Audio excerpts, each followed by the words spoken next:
The galactic concord had existed for 12 million years, and in all that time, no species had dared to break the first law. The first law was simple, written into the archives of every civilization that traveled among the stars. No species shall destroy the homeworld of another sapient race. Worlds could burn in war, colonies could fall, stations could be reduced to floating debris, but the cradle of a people was sacred. This was not merely tradition, it was survival. The elder races understood that if homeworlds became targets, then every war would become a war of extinction, and the galaxy would drown in blood. So the law held, enforced not by any single power, but by the understanding that breaking it meant facing the wrath of every civilization in known space. Humanity had joined the conquered only 300 years ago. They were young by galactic standards, barely out of their infant stage of development. The elder races found them amusing, a species that still measured time in tiny units called years, that still formed emotional bonds they called families, that still buried their dead in dirt instead of recycling the organic matter efficiently. Humans were loud and passionate and strange, always talking about things like honor and justice and revenge. The conquered tolerated them because they were harmless, just another young species that would eventually learn to be civilized.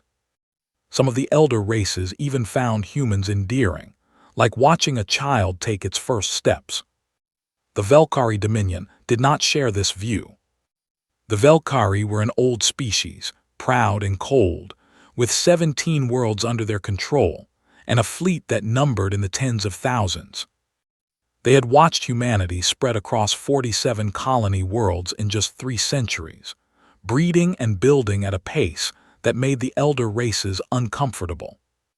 To the Velkari, humans were not amusing. They were a threat, a weed growing too fast in a garden that belonged to others. Admiral Sareth Vane of the Terran Defense Fleet was patrolling the outer colonies when the distress signal came through. It started as static, then screaming, then silence. His fleet changed course immediately, racing toward the signal's origin at maximum speed. The coordinates led them to Earth. When they arrived, they found nothing. Where the blue and green jewel of humanity's homeworld should have been, there was only an expanding cloud of irradiated debris.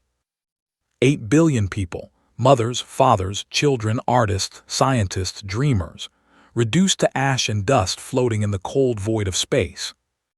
Admiral Vane stood on the bridge of his flagship, the TDS Vengeance, and stared at the screen showing the remains of everything he had ever loved. His wife had been on Earth. His children had been on Earth. His parents, his friends, every memory of his childhood home, all of it was gone. Around him, his crew stood in shocked silence, tears streaming down their faces as they realized what they were seeing. The Velkari had not simply destroyed Earth, they had unmade it. They had used a weapon that was banned under 17 different treaties, a singularity device that collapsed the planet into itself before detonating it outward in a wave of destruction. Nothing survived. Nothing could survive. The message the Velkari broadcast to the conquered was recorded and played for every species in the galaxy. High Matriarch Velsura of the Dominion appeared on screen, her silver face showing no emotion as she spoke. "The humans were growing too ambitious," she said in her cold, clicking voice. "We have simply pruned a weed before it could choke the garden. The conquered should thank us for our foresight." Admiral Vane watched the message 3 times. The 3rd time he did not blink. The Galactic Conquered convened an emergency session, as they always did when something terrible happened. Representatives from 100 species gathered in the Great Hall, speaking in grave tones about the tragedy that had befallen humanity. They debated for 17 days. They expressed concern. They issued formal condemnations.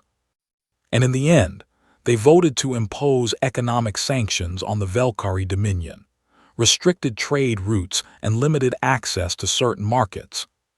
That was all. 8 billion dead, and the galaxy responded with paperwork. Admiral Vane watched the final vote from his flagship, surrounded by fragments of his homeworld that his crew had carefully collected and stored in sealed containers. Every officer on his ship had lost someone: parents, siblings, children, lovers. They were orphans now, all of them, the last children of a murdered world. When the conquered announced their ruling, Vane turned off the broadcast. He stood in silence for a long moment, feeling something cold and hard settling into his chest where his heart used to be. Then he opened a communication channel, not to his fleet, not to the colonies, but to every human vessel, station, and settlement in the galaxy. His voice was calm when he spoke, calm and steady and completely empty of mercy. "They have taken everything from us," he said. "Our world, our families, our future. The conquered offers us nothing but words and empty gestures, so we will not ask the conquered for justice." He paused, and 900 million humans across the galaxy held their breath. "We will take justice ourselves, not territory, not resources, not surrender. We will take everything from them, every world, every ship, every life, until the name Velkari exists only in our records, as a warning to any species that would follow their path." The channel remained open, as responses flooded in from across human space. Colony governors pledging their resources, ship captains volunteering their vessels, scientists offering weapons they had hoped would never be needed, soldiers requesting transfer to combat units. Even civilians, people who had never held a weapon in their lives, asking how they could help. The response was unanimous. There would be no debate, no vote, no discussion. Humanity had already decided. The Velkari had made a terrible mistake. They had looked at human art, human music, human poetry, and they had assumed that beauty meant weakness. They did not understand that humans created beautiful things precisely because they knew what ugliness they were capable of. They did not understand that human kindness was a choice, not a limitation. And they did not understand that when you take everything from a human, you do not break them. You unleash them. Admiral Vane stood on his bridge as the first fleet formations began to assemble. Around him, his officers moved with cold efficiency. Their tears dried. Their grief transformed into something harder and sharper than any weapon the galaxy had ever seen. He looked out at the debris field that had once been Earth, and he made a silent promise to the 8 billion ghosts floating in the void. "We will make them remember," he whispered. "We will make them all remember, and when we are done, no species will ever forget what it means to break the first law." The stars seemed colder now, distant and uncaring. But humanity had stopped caring about the stars. They cared only about one thing now: extinction. Not their own. The Velkari's. And nothing in the galaxy would stop them from achieving it. The surviving human population numbered just over 900 million souls scattered across 47 colony worlds, hundreds of space stations, and a fleet of 3,000 vessels. Against the Velkari Dominion with its 17 inhabited worlds, 80 billion citizens, and a war fleet of over 40,000 ships, the mathematics of conventional warfare were brutally simple. Humanity could not win a straight fight. They were outnumbered nearly 90-1 in population, and more than 13-1 in military vessels. Any direct assault would be suicide, a brave but ultimately pointless gesture that would end with the complete destruction of what remained of the human species. Admiral Vane understood this perfectly. He had no intention of fighting a conventional war. 3 weeks after Earth's destruction, the Terran War Council gathered in secret aboard the TDS Remembrance, an old carrier that had been scheduled to be taken apart for scrap before the fall. Now it served as humanity's mobile capital, constantly moving through deep space to avoid detection. The council chamber was small and cramped, filled with the highest-ranking officers and leaders that humanity had left. There were no politicians here.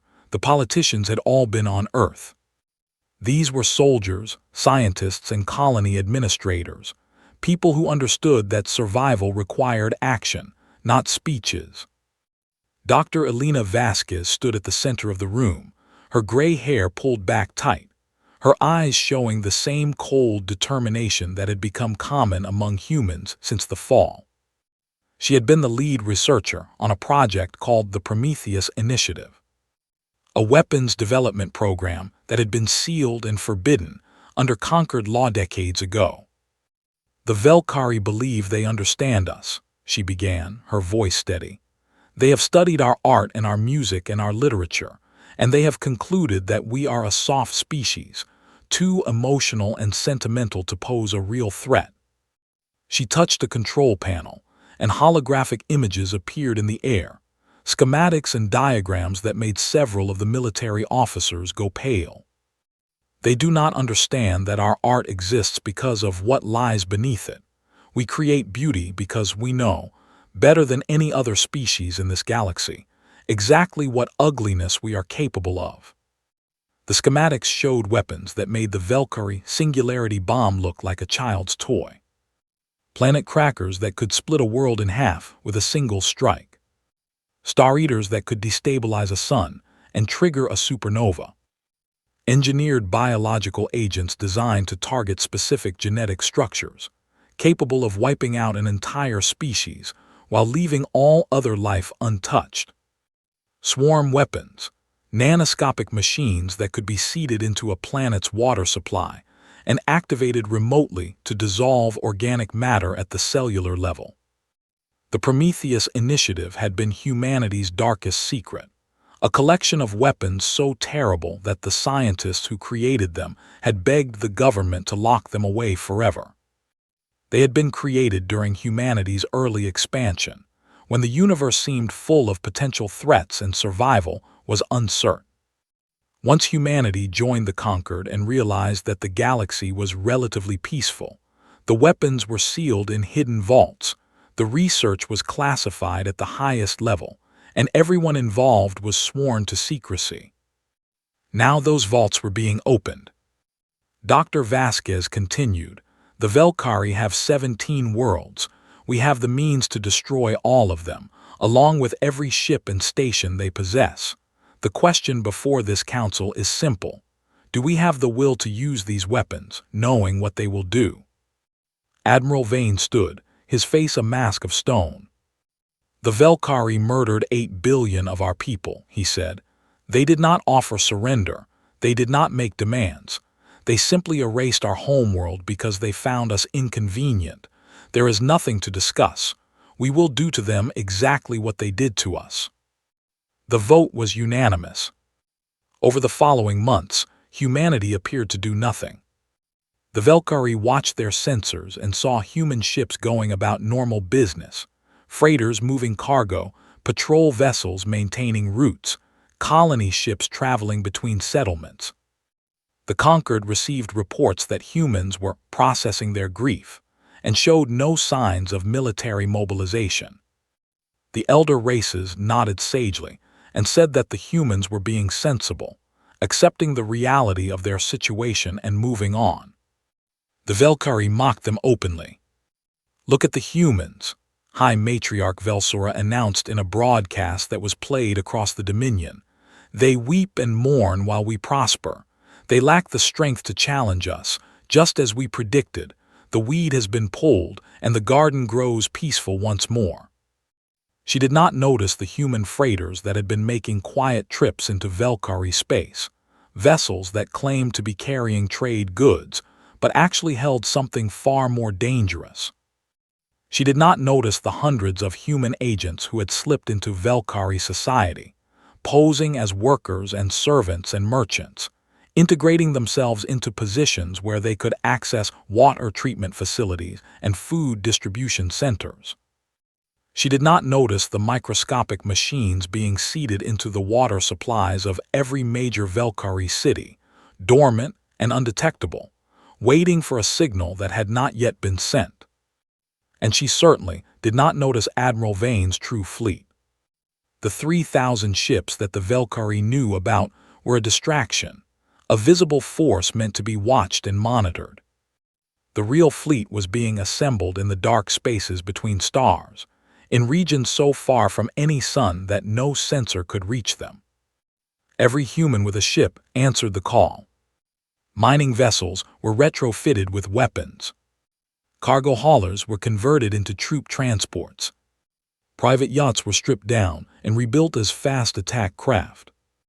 Even the great colony ships, massive vessels designed to carry thousands of settlers to new worlds, were transformed into carriers and battleships. By the 6th month, Admiral Vane commanded a fleet of over 8,000 vessels. By the 9th month, the number had grown to 12,000. Engineers worked day and night to install the Prometheus weapons systems, to train crews in their operation, to run simulations of attack patterns that had never been attempted before. The crew members did not complain about the long hours or the difficult conditions. They worked with a quiet intensity that the elder races would have found disturbing if they had been watching. These were not soldiers fighting for glory or territory or political advantage. These were orphans building instruments of extinction. Dr. Vasquez personally oversaw the production of the biological weapons, working in a sealed laboratory aboard a ship that officially did not exist. She created 17 different variants of the genetic plague, each one designed to target a specific Valkyrie population based on regional genetic markers. The weapons were elegant in their horror. They would spread silently through contact and contaminated water, lie dormant until activated, and then dissolve their hosts from the inside out over a period of hours. There would be no cure. There would be no treatment. There would only be death, slow and certain and absolute. When the weapons were complete, Dr. Vasquez sat alone in her laboratory and stared at the containers holding enough death to end 80 billion lives. She did not feel guilt. She felt nothing at all. That, she knew, was what the Valkyrie had truly done to humanity. They had not just killed 8 billion people, they had killed whatever was left of human mercy. Admiral Vane received the final reports 11 months after Earth's destruction. The sleeper agents were in position. The biological weapons were deployed and waiting for activation. The fleet was assembled and ready. He looked at the star charts showing the 17 Valkyrie worlds and allowed himself a small, cold smile. Soon, he said to no one in particular, very soon they will learn what it means to make enemies of humanity. The stars outside his window seemed to pulse with anticipation. Or perhaps that was just his imagination. Either way, the waiting was almost over. The Valkyrie called their capital world Keth Prime, and it was considered one of the most beautiful planets in the known galaxy. Its oceans were a deep violet color that shimmered under 3 pale suns, and its cities were built from living crystal that sang when the wind passed through them. 12 billion Valkyrie lived there, the heart and soul of their ancient civilization, home to their government and their greatest achievements and their most sacred temples. The planet had never been attacked in 15,000 years of Valkyrie history. They believed it never could be. On the first anniversary of Earth's destruction, every human in the galaxy stopped whatever they were doing and observed 60 seconds of silence. On colony worlds, in space stations, aboard ships traveling through the darkness between stars, 900 million humans stood still and remembered what they had lost. When the 60 seconds ended, Admiral Vane spoke 4 words over an open channel that reached every human ear in existence. For Earth begin harvest. The Valkyrie defense grid around Keth Prime was considered the most advanced in the galaxy, a network of satellites and weapons platforms and patrol ships that could detect any threat and destroy it before it came within 1,000,000 kilometers of the planet. It detected nothing. One moment the space around Keth Prime was empty, and the next moment it was filled with human ships. They emerged from fold space in perfect synchronization, thousands of vessels materializing in a sphere around the planet like a fist closing around a beating heart. The defense grid activated instantly, targeting systems locking onto the human fleet, weapons charging to fire. But the human ships did not attack. They simply hung there in the darkness of space, silent and motionless, surrounding the planet but making no aggressive moves. The Velkari military command was confused. This made no tactical sense. Why would the humans reveal themselves without attacking? Why would they give up the element of surprise? High Matriarch Velsura was awakened from her sleep and brought to the command center, where she stared at the display showing the human fleet with growing unease. "What are they waiting for?" she demanded. Her question was answered a moment later when every screen, every communication device, every display system on Keth Prime suddenly showed the same image: a human face, weathered and hard, with eyes that held no warmth at all. Admiral Vane's voice echoed through every city on the planet. "1 year ago, you murdered 8 billion humans. You called us weeds. You said you were pruning a garden. Tonight, you will learn what happens when you try to burn a forest." He paused, and 12 billion Velkari held their breath. It grows back and it remembers. The screens went dark. For a long moment, nothing happened.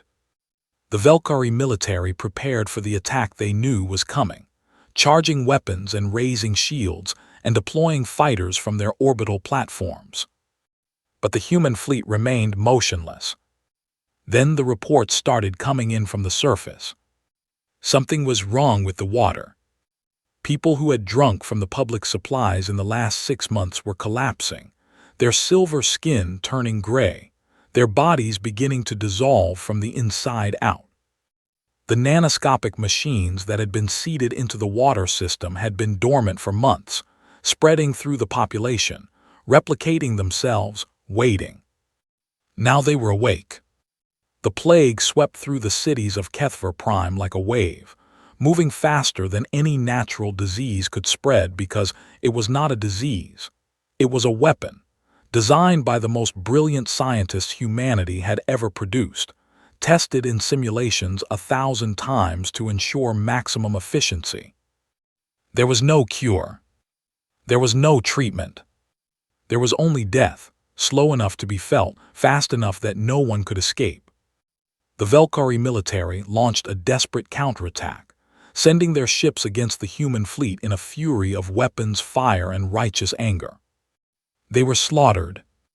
The human ships had been upgraded with technology from the Prometheus initiative, weapons that could punch through Velkari shields like paper, targeting systems that could track and destroy 100 enemy vessels simultaneously, armor that absorbed energy weapons and converted them into additional power. For every human ship that fell, 50 Velkari vessels were destroyed. Admiral Vane watched the battle from the bridge of the TDS Remembrance, his face showing no emotion as thousands of enemy ships were reduced to expanding clouds of debris. Around him, his crew worked with mechanical efficiency, executing the battle plan they had practiced for months. No one celebrated. No one cheered. This was not a victory to be enjoyed. It was a duty to be performed. On the surface of Keth Prime, the dying had begun in earnest. The plague showed no mercy, spreading through families and communities, killing rich and poor alike, elder and child, soldier and civilian. The crystal cities that had sung in the wind fell silent as their inhabitants collapsed in the streets. The violet oceans began to turn gray as organic residue poured into them from the coastal settlements. 12 billion Velkari died over the course of 6 hours. Some tried to flee, rushing to spaceports and launching ships in a desperate attempt to escape the dying world. The human fleet intercepted them. No one was allowed to leave. When it was over, Admiral Vane ordered his fleet to hold position, while drones were sent to the surface, to confirm that the operation was complete. The reports came back showing empty cities, silent streets, a world that had been alive with 12 billion souls now holding nothing but corpses and memories. Vane felt something stir in his chest, not guilt, not satisfaction, just a cold acknowledgement that the first phase of the plan had been completed. He opened a channel to his fleet. "Keth Prime is dead," he announced. 16 Valkyrie worlds remain. We will not stop until every one of them has shared this fate, until the name Valkyrie exists only in our records, as a warning to any who would follow their path. The Galactic Conquered responded within hours, demanding that humanity cease all military operations immediately. They threatened intervention, claiming that what humanity was doing was genocide, a crime against galactic civilization. Admiral Vane's response was simple. He transmitted the coordinates where the Conquered's enforcement fleet could find the remains of the Valkyrie armada that had tried to stop them. 2,000 ships, reduced to scrap metal in a battle that had lasted less than 4 hours. The message was clear.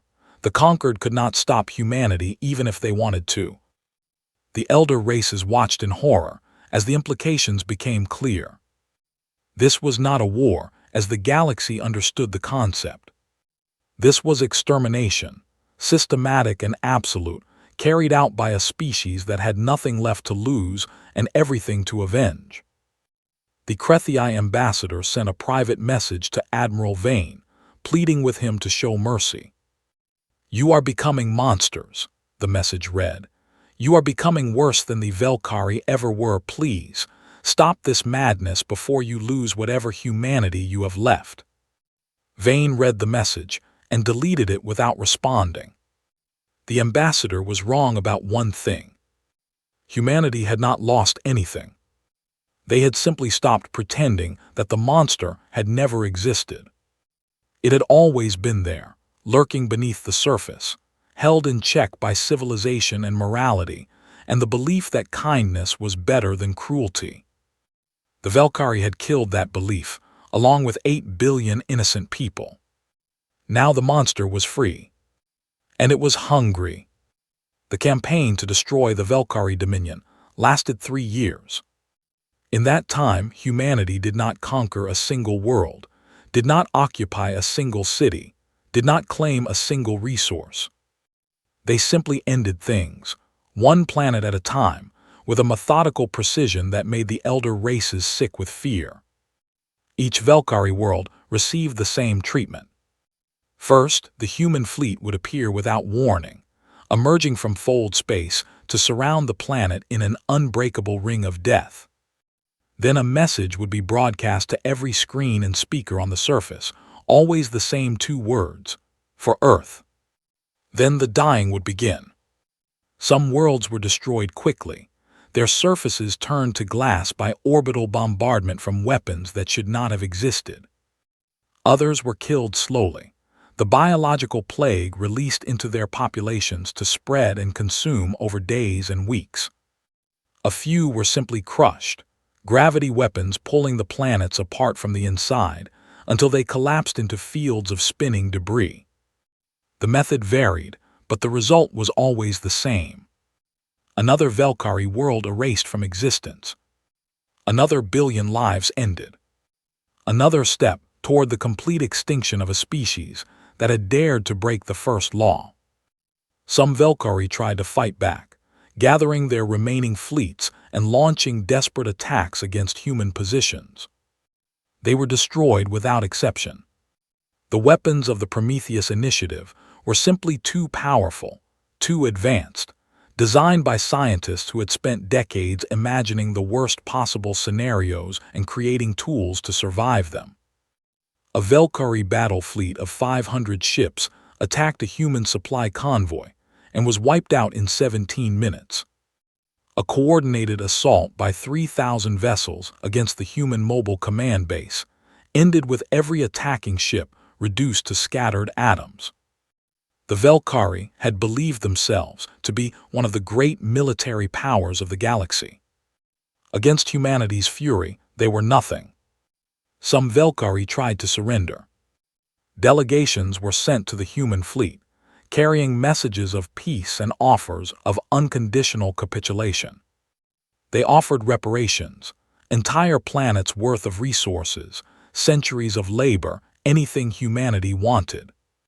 They offered to serve humanity forever, to become a slave species if that was what it took to survive. They begged and pleaded and wept, their silver faces twisted with terror as they realized that death was coming and nothing could stop it. Admiral Vane's response never changed. "You showed Earth no mercy," he would say, his voice flat and cold. "You offered our children no chance to surrender. You gave our people no warning before you murdered them. You will receive the same consideration." The delegations were sent back to their people with the same message every time. There would be no negotiation. There would be no surrender. There would only be extinction. The other races of the galaxy watched in mounting horror as the slaughter continued. This was something the elder races had not seen in millions of years, something they had thought was impossible in a civilized galaxy: the complete, deliberate, systematic destruction of a sapient species. The Krethii ambassador, a being named Vostal who had served the conquered for 300 years, traveled to meet with the human delegation at a neutral station. He found Ambassador Sarah Chin waiting for him, a human woman who had lost her husband and 3 children on Earth. Her eyes were empty in a way that made Vostal's 4 hearts ache with pity. "You must stop this," he pleaded. "I understand your grief. I cannot imagine the pain of losing so many. But what you are doing is wrong. You are becoming the very thing you claim to hate." Ambassador Chen looked at him without expression. "We were always capable of this," she said. "Every human who has ever lived has carried the potential for this kind of destruction within them. We simply chose not to act on it. We chose kindness over cruelty. We chose mercy over vengeance. We chose to be civilized." She paused, and something flickered in her empty eyes, something that might have been grief or might have been rage. "The Velkari made that choice for us. They took everything that made us gentle and burned it along with our homeworld. Now we are exactly what they feared we would become, and we will not stop until their fear is justified." Vostal left the meeting knowing that no words would change what was happening. Humanity had made its decision, and the galaxy would have to live with the consequences. By the end of the second year, only 3 Velkari worlds remained. Their population had dropped from 80 billion to 600 million. The survivors crowded onto their last planets, knowing that death was coming and there was nowhere to run. Refugees tried to flee to other species' territories, begging for shelter and protection. They were turned away at every border. No one wanted to draw humanity's attention. No one wanted to risk sharing the Velkari's fate. The final Velkari matriarch, a young female named Kethphora who had inherited the title after the death of Velsura on Keth Prime, sent a personal message to Admiral Vane. The message was simple, stripped of all dignity and pride, the words of someone who had accepted that everything was lost. "What must we do to survive?" she asked. "We will do anything. We will give you anything, please. Tell us what you want and we will provide it. Just let us live." Admiral Vane read the message on the bridge of the Remembrance, surrounded by officers who had been fighting this war for 2 years now. They waited in silence for his response. He thought about his wife, who had been a teacher at a school in the city of New Chicago. He thought about his daughter, who had been learning to play the violin and had wanted to be a doctor when she grew up. He thought about his son, who had been 3 years old and had just learned to say, "I love you, Daddy." He thought about 8 billion people who had been alive and dreaming and hopping, and who were now nothing but ash scattered across empty space. Then he typed his response, a single word that contained everything humanity had become. Die. The message was sent. 3 months later, the second-to-last Velkari world was destroyed. 6 months after that, only one remained, The end was coming, and everyone in the galaxy knew it. Humanity had proven that they were capable of doing the unthinkable. Now they were about to finish what they had started. The last Velkari world was called Sanctuary, a name given to it by refugees who had fled their hopping to escape humanity's wrath. It was a cold planet, far from any trade routes, with thin air and frozen seas and cities built beneath domes to protect the inhabitants from the harsh environment. 400 million Velkari huddled there, the last survivors of a species that had once numbered 80 billion, waiting for the death they knew was coming. On the 4th anniversary of Earth's destruction, the human fleet arrived. 10,000 ships emerged from fold space, forming a sphere around the planet just as they had around Keth Prime 3 years earlier. Admiral Vane stood on the observation deck of the TDS Remembrance, watching Sanctuary rotate slowly beneath them. The planet looked peaceful from space, its white surface gleaming in the light of a distant sun, giving no hint of the terror its inhabitants were experiencing. Beside him stood Dr. Elena Vasquez, the architect of the Prometheus weapons, her gray hair now completely white from the stress of 3 years of genocide. Neither of them spoke for a long time. Finally, Vane asked a question that had been weighing on him for months. "Do you ever wonder if we went too far?" Vasquez considered the question carefully before responding. "Every day," she admitted. "Every single day I think about what we have done, and I wonder if we have become monsters. But then I remember Earth, and I remember that the Velkari gave us no choice. They decided that humanity was a weed to be pulled. We simply proved them wrong about what kind of plant we really were." Vane nodded slowly. "Give the order," he said. The final bombardment began. Unlike the other worlds, Sanctuary was not killed with plague or crushed with gravity weapons. It was simply burned, the human fleet unleashing their full firepower in a display of destruction that turned the frozen surface into a sea of fire. The domes collapsed one by one, exposing the inhabitants to the inferno. The oceans boiled away into steam. The mountains crumbled into dust. Within 6 hours, there was nothing left but a blackened ball of rock, devoid of any life. The Velkari species, which had existed for 15 million years and had built an empire spanning 17 worlds, was extinct. Admiral Vane watched the final moments without expression, his face a mask of stone. When it was over, he turned away from the viewport and walked to the communications center. There was one more thing he needed to do. The Galactic Concord convened an emergency session 3 days later, and every species in the galaxy sent representatives. This was not a routine meeting, it was a gathering born of terror. The humans had done something that no civilization in 12 million years of galactic history had accomplished. They had completely exterminated a spacefaring species. 80 billion lives ended. A culture spanning millions of years erased. An entire branch of the galactic family tree cut down and burned. The elder races sat in their seats and tried not to show their fear as the human delegation entered the Great Hall. Admiral Vane walked at the front, now carrying the title of Supreme Commander of the Terran Remnant. His uniform bore no medals or decorations, only a small patch over his heart. A piece of earth soil sealed in clear resin, a fragment of the world that had been taken from them. He stood at the central podium and looked out at the assembled representatives of 100 species. They watched him with wide eyes and trembling limbs, waiting to hear what humanity would say now that their vengeance was complete. 12 million years ago, Vane began, his voice echoing through the silent hall. Your ancestors created the first law because they understood a fundamental truth, that some acts are so terrible, they demand absolute consequences.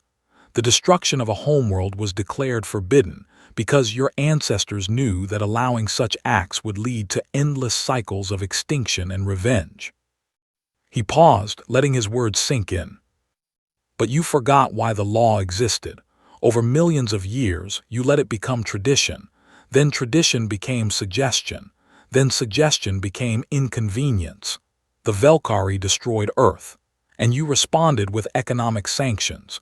You treated the murder of 8 billion people as a policy dispute to be managed, not a crime to be punished. His voice hardened. So we punished it ourselves. We did what you were afraid to do, and now every species in this chamber understands what the first law truly means, not because it is written in your archives, not because it has existed for millions of years, but because you have seen with your own eyes what happens when it is broken. He looked around the hall, meeting the gaze of every ambassador in turn. Humanity will rebuild. We will find a new homeworld.